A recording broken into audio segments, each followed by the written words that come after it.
Hey everyone, and welcome back to Spotlight Reviews. On the Spotlight today is Season 1, Episode 2 of The Handmaid's Tale. Now, I'm going to give you a spoiler alert for those who have not seen further down the line in more recent episodes, because I will be pointing out some things that happen later on in the season. So I'm just letting you guys know that, and let's get started into this episode. Okay, so the episode opens up with a ceremony, and I remember thinking, why?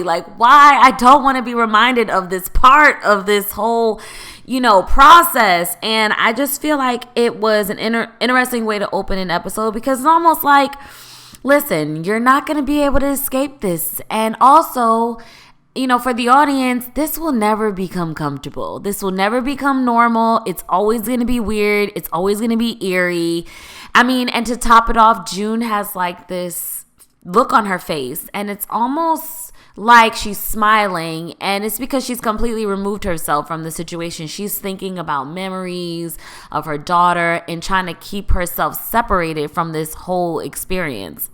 Now, remember in the first episode where they had the ceremony and Serena had tears in her eyes and she was so hurt? Nope, not anymore. This ceremony is Serena's looking at Fred like, what is the problem? Let's go do your part. It becomes not even emotional for her anymore. And now, where before there was hesitation, it's almost like there's an expectation for Fred to get this done and do his part. They focus a lot on the handmaids and their walks in the beginning episodes of the season. And I think it's basically to give you the premise of, first of all, what's happening in the world. What is the day-to-day life like for a handmaid? And what kind of things are happening on the street? What is it like to actually live in Gilead? And also, Gilead is a serious place to live. People are not laughing. People are not casually talking. There's no dogs being walked. You're constantly surrounded by guns and fear. And you can never be in this place where you just feel relaxed and you just feel like you can be at peace. What I liked about them showing Emily and June's walks is that they finally had somebody that they can speak freely with and can let their guard down with. And they're still a little bit cautious and tiptoeing around each other, but they're able to actually let loose for a minute. And what I liked about this scene about them walking is that as soon as they start getting relaxed and warming up to each other and feeling somewhat normal again, they see a truck pull up, and then everything just freezes, and then everyone's afraid, and then that fear is implemented so fast and so quick that even if you relax or feel normal for a minute, danger is right there, right around the corner. I did notice that there was an eye symbol on that left door at the bottom. And this guy that's coming out this eye, he's basically happy. He has a smirk on his face, like he is enjoying the fact that he is about to snatch somebody up and basically ruin their life. As they watch this church being torn down, June says that this is where her daughter was baptized, and we get to see that actual baptism in Season 3, Episode 4. So that was a nice little, flash forward into seeing that church on the inside and that memory that June talks about so early within Handmaid's Tale. Now, the episode is called Birthday, and basically it highlights, the comparison between a birth before Gilead when June has Hannah and a birth during the world of Gilead when Janine has her baby, Charlotte. When I first saw this episode and they pulled up to the hospital, Luke and June, I was just wondering, what in the world is happening here? Are these protesters? Is this a religious group? What are they upset about? And then as I took a closer look, they're actually praying, I believe, to have these babies be born. And then once June has her baby and it ends up getting kidnapped by this lady, and there's no other babies in the hospital beds, and that most of them passed throughout the night.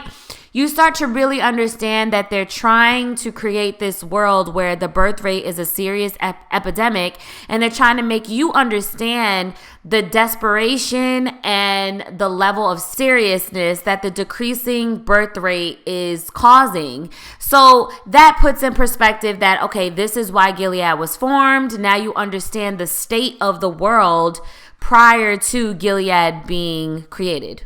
One thing I noticed, well, my mom noticed, was the nurse that was talking to June says praised be in response to something that June says to her, which is just a little small hint that this Gilead world is being formed and shaped. And another thing that I also realized was that the nurse was wearing pink scrubs, and it reminds me of that color that the children wearing Gilead, the girls wear. It's that same baby pink color, and I feel like this was intentional because it's almost like she's the caretaker for children, and so she still has that color that ties her to that and also links her to the new world that's about to be formed. I did notice that in these scenes, there were a lot of harsh tones used, a lot of grays and blues, and basically in order to have a dismal look and highlight a desperation and a desolateness of the hospital and of that entire situation. A baby has just been born, so you think it would be joyous and there'd be a lot of life, but because of the absence of life, everything just seems more sad and depressing and lonely. However, when we move on to Janine's birth, everything is in this white angelic hue. It's in softer tones. The rooms just look very inviting. It's a very peaceful atmosphere. And it's almost to highlight that, hey, this is so rare that it has to be treated like this extra special occasion. They've got real coffee brewing that the girls mentioned, which is probably somehow a hard resource to acquire. And they've got this tower of macaroons and teas and all these delicate desserts, and everything is all pretty and wonderful. I mean, they even have a birth mobile that takes them to the birth. And I noticed it did have a Rachel and Leah crest on it. And why does it have to have all those red shades? I mean, is it because they're just further trying to keep them in oblivion and you don't really know where things are unless you're walking to the grocery store and back? I just thought that was interesting for them to have the windows completely covered in the birthmobile van. One thing I just thought, well, multiple things, that was just completely insane is that you are pretending that you're pregnant and in labor and making all these faces and just like you're in such pain, and they bringing you ice and more pillows and coaching you through breathing. And it's like, you don't feel fake. Like, you just don't feel like this doesn't seem right. And all the women around you just playing along with it. Don't you guys feel like if you were a wife, you would just be like, all right, let's just stop. This is like ridiculous. The baby's going to come on its own. Why are we even playing this pretend game? It's just, it feels so weird. And did you guys ever think about why they had it in the middle of the living room? I feel like that's because they want this whole charade of fake labor to really be bought by everybody that's in the house. And to put them in the middle just kind of highlights the fact that this is quote unquote real, and this experience is an actual spiritual experience. But when I first saw this, I was like, Naomi, if you don't get up, girl, Janine upstairs struggling and you down here huffing and puffing like you actually doing something. Stand up. Did y'all feel like that? I was just like, wow, this is crazy. I want to point out this cookie scene because I remember when I first saw this part, I was like, what? I don't understand. Why was this so stiff and so weird? Such a weird interaction. But rewatching it, I think it's because that other wife offered June a cookie, which is something that you wouldn't normally do, like show some type of like kindness. And June, I don't even think wanted the cookie. She spitted the cookie out, and I think she was smiling at the end of like spitting it out because she had Serena do something kind for her that I think Serena really didn't want to do at the time, and it was almost like June had that power. And I hated the fact that they were just like, oh, there's all of them are just sluts. Like, they're just talking literally behind June's back. And it's like, how are you gonna blame them for doing something that all of y'all decided to sign up for? Just to say something so shallow to somebody who's literally being raped every single month. Like, how dare you? When we see Janine upstairs in the bed in labor, this is the first time that we are seeing what the girls are supposed to do or the procedure when someone else is giving birth. Now, I did notice that their formations is a little everywhere. They're kind of spread out. They're chanting the breathe and the hold thing. Did anybody think this was of Matthew real quick? Because I did. I'm just saying.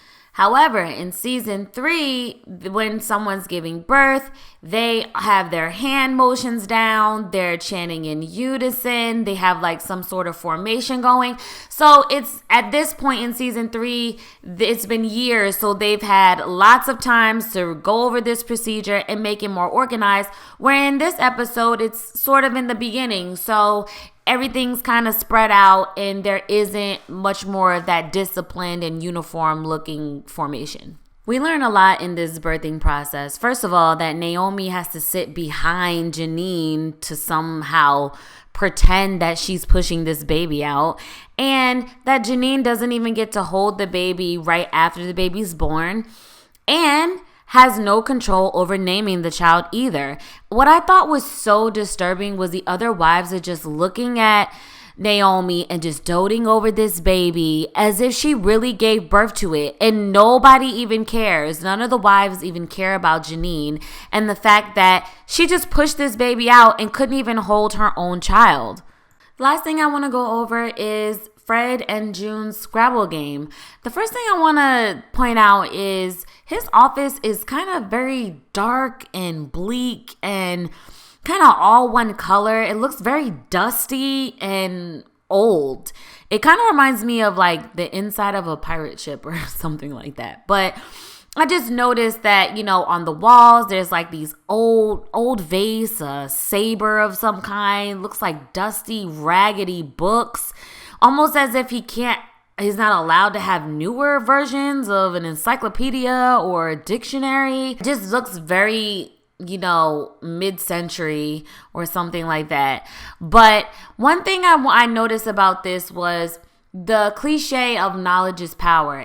June's ability to be able to read and play a game that actually exercises her mind instead of her being used for her body and mistreated like she's not a smart human being is just liberating for her. And it was liberating for me when I first saw this episode. I just had relief just knowing that you can sit down and actually do something simple. Now, on the flip side to that, I didn't know whether this was a trick or was this an introduction to some sort of, sexual game that she'll have to later, participate in. But I do think that it was smart of her to wait to the end to ask him where he was going.